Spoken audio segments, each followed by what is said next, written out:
શ્રી પ્રમુખ એજ્યુકેશનમાં તમારું સ્વાગત છે। આજે ધોરણ 6 પ્રેક્ટિસ વર્ગમાંથી પ્રકરણ 4 ભૂમિતિના પાયાના ખ્યાલો સ્વાધ્યાય 4.2નો પ્રશ્ન પહેલો।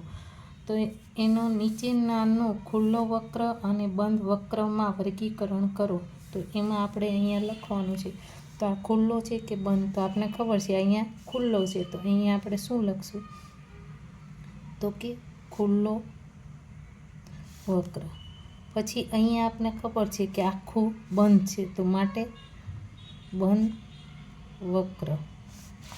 હવે અહીંયા પણ કેવો છે? તો કે બંધ છે, બરાબર, 3માં તો કે બંધ વક્ર। હવે 4માં તો કે અહીંયા ખુલ્લો છે, તો અહીંયા શું લખશું? તો કે ખુલ્લો વક્ર। હવે પ્રશ્ન 2 આકૃતિ બનાવો। તો અહીંયા આપણે આકૃતિ બનાવવાની છે। 4 દિવાસળીના ઉપયોગથી ચતુષ્કોણ બનાવવાનો। તો ચતુષ્કોણ બનાવવાનો તો આપણે સૌ પ્રથમ તો આ દિવાસળી લીધી, બરાબર, આ એક, આ બીજી દિવાસળી, બરાબર, પછી અહીંયાથી લઈ ત્રીજી, અને અહીંયાથી પાછી એક દિવાસળી લીધી તો અહીંયા 4, તો આ ચારે દિવાસળીથી ચતુષ્કોણ બનાવ્યો।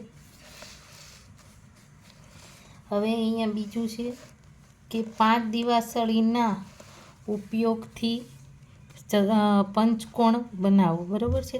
તો અહીંયા આપણે 5થી બનાવવાનું કીધું, તો અહીંયા 5થી કેમ બનાવે? તો અહીંયા પહેલું લઈએ 1, બરાબર, અહીંયા 1 થઈ ગઈ, પછી અહીંયાથી આપણે આ બીજી લીધી, પછી અહીંયાથી આપણે આ 3 લીધી, પછી અહીંયા 1 મૂકી એટલે અહીંયા પાછી 4 થઈ ગઈ, અને અહીંયાથી આપણે લીધી તો 5 થઈ ગઈ, એટલે કે 5 થઈ ગઈ। તો કેવી રીતના અહીંયા આપણે 3માં કીધું છે કે 3 દિવાસળીના ઉપયોગથી ત્રિકોણ બનાવવાનો છે। તો અહીંયા આપણે ત્રિકોણ બનાવવાનું કીધું છે, તો 1, આ 2, બરાબર, અને અહીંયા દિવાસળી મૂકશું તો અહીંયા 3, તો અહીંયા આપણે 3નું થઈ ગયું। તેવી રીતે આપણી પાસે પ્રશ્ન 3 નીચેનાનું વક્ર અથવા બહુકોણમાં વર્ગીકરણ કરો। તો અહીંયા આપણે આ કેવો છે વક્ર? એટલે આપણને ખબર છે આ પેક છે, એટલે કેવું આવશે? તો કે બહુકોણ।